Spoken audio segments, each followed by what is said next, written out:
Bonjour à tous et bienvenue sur le plateau de Virtuality TV, la web TV dédiée à la réalité virtuelle sur le salon Virtuality, qui présente toutes les innovations liées à la réalité virtuelle augmentée et mixte à la France et à l'international. Je suis avec Florent Pellissier. Bonjour Florent. Bonjour. Donc vous êtes chef de projet de produit HoloLens chez Microsoft. Est-ce que vous pouvez nous expliquer un peu votre rôle ? C'est exactement ça. Donc, un chef de produit s'occupe de tous les aspects et de la stratégie produit autour du coup d'HoloLens, mais également de la réalité mixte. Donc en fait, le paradigme qui permet de projeter des éléments virtuels dans ce monde réel. Et mon but vraiment, c'est de faire la promotion de ce petit bijou de technologie auprès des acteurs et des professionnels français. Alors justement, qu'est-ce que c'est exactement HoloLens ? Alors HoloLens, c'est un ordinateur holographique autonome.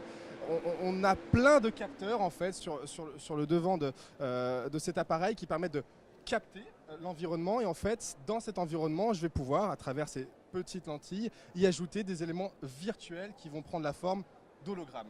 Ce qui est intéressant, c'est que c'est un vrai ordinateur, donc on n'est pas sur un casque ou des lunettes, j'ai pas besoin de le brancher à un autre PC pour qu'il fonctionne, et il est totalement autonome. Je suis mobile et je peux me déplacer avec. Est-ce que c'est lourd ? Non, c'est pas lourd, c'est grosso modo 500 grammes à peu près.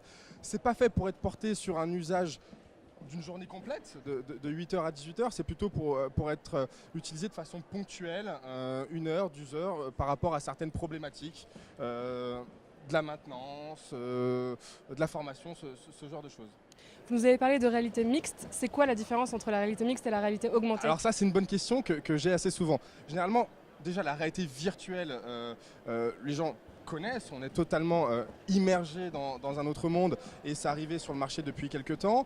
On a également vu aller depuis maintenant 1 ou 2 ans, notamment avec Pokémon Go, l'arrivée de la réalité augmentée en fait, qui est un filtre d'information qui est projeté à travers un écran, bien souvent un smartphone. La réalité mixte en fait, c'est le mélange de ces deux mondes, le mélange du monde réel, le monde qui nous entoure, dans lequel on vit, vous, moi, cette table, avec des éléments virtuels sous la forme d'hologramme. Ce qui est intéressant, c'est que ces éléments virtuels vont prendre en compte les contraintes de ce monde réel. Et je vais pouvoir poser sur cette table-là des hologrammes. Et puis je vais pouvoir même interagir avec eux. C'est en ça que ça différencie de la réalité augmentée. D'accord. Et est-ce que c'est une question de dispositif aussi ? Est-ce que le fait d'avoir pas simplement un écran, ça joue ? Exactement. Comme je le précisais avant, on a un ensemble de capteurs sur le devant d'HoloLens qui permettent de mapper et de comprendre cet environnement. Et donc en fonction des contraintes de cet environnement-là, je vais pouvoir mettre des hologrammes et les positionner dessus et interagir avec. Ce qui fait que derrière, en termes de cas d'usage, on est totalement différent de ce qu'on peut faire avec la réalité virtuelle ou augmentée. Est-ce que vous avez des exemples justement à donner là-dessus, notamment pour les entreprises par exemple ? Totalement. Donc ça reste un appareil, un dispositif pour les professionnels aujourd'hui, et c'est vrai qu'il est sorti en France maintenant depuis un peu plus d'1 an et demi, et qu'on a le recul pour savoir comment les entreprises l'utilisent, et on peut discerner 4 cas d'usage différents. Le premier, c'est tout ce qui est lié à la formation et l'apprentissage avec ce type de technologie-là, comment je peux dématérialiser quelque part mon lieu de formation. Le deuxième, ça va être lié à tout ce qui est collaboration et maintenance assistée. Je suis un opérateur de maintenance, j'ai une tâche à effectuer et j'ai besoin d'avoir une expertise supplémentaire dans mon champ de vision. Grâce à HoloLens, je vais pouvoir avoir des informations qui m'aident à être plus efficace, ou je peux même faire avec un outil comme Skype, puisque c'est un ordinateur, appel à un expert à distance qui va me guider dans cette intervention. Troisième cas d'usage, tout ce qui est lié au design et à l'assistance sur les chaînes de production. Aujourd'hui, on va pouvoir travailler avec des maquettes numériques et on va pouvoir amener l'information au bon endroit, notamment pour ceux qui produisent en usine. Et enfin, 4e cas d'usage, tout ce qui est lié à l'expérience et l'engagement client. Comment, avec ce type de technologie-là, je peux me démarquer la concurrence, proposer un effet waouh sans pour autant couper le vendeur de son client, comme le fait aujourd'hui la réalité virtuelle. Là, je vais garder la relation. On voit à travers, on peut continuer d'échanger. Et est-ce que c'est très démocratisé aujourd'hui ? Alors, aujourd'hui, ça fait un peu plus d'1 an et demi qu'on le commercialise en France, donc ça commence vraiment à se démocratiser. On a connu d'abord une phase de découverte de la technologie par les entreprises. Elles ont mis les mains dessus, elles ont fait ce qu'on appelle des POC, des Proof of Concept.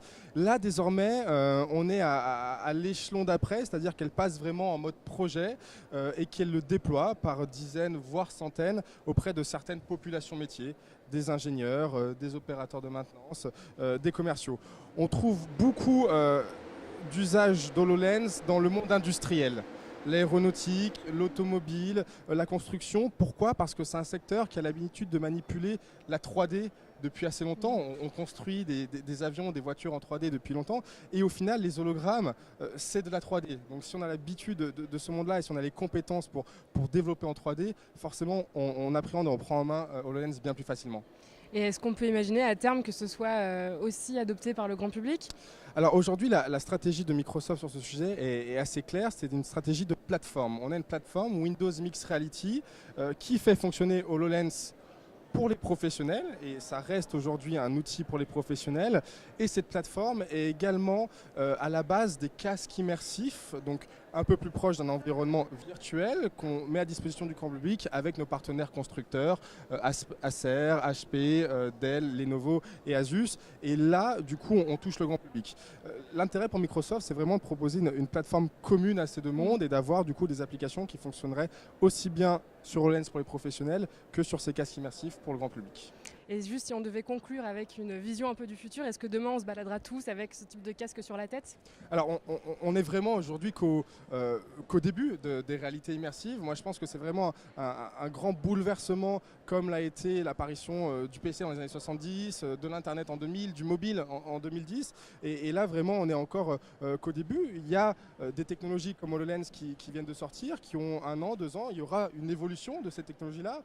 Il y aura des choses qui seront sans doute plus fines, plus faciles à porter. Pareil pour les casques virtuels. Aujourd'hui, c'est encore un peu tôt pour savoir si dans 5 ou 10 ans, on aura tous des lentilles pour pouvoir accéder à de la réalité virtuelle augmentée ou mixte. Mais en tout cas, on prend vraiment le chemin, et aujourd'hui ce qui fait plaisir à voir, et notamment sur ce salon Virtuality, c'est l'adhésion des professionnels et du grand public à ces technologies-là. Merci beaucoup Florent. On espère que ça vous a plu et intéressé et que vous avez pu comprendre un peu les différences entre réalité mixte et augmentée. Et on se retrouve plus tard pour d'autres interviews.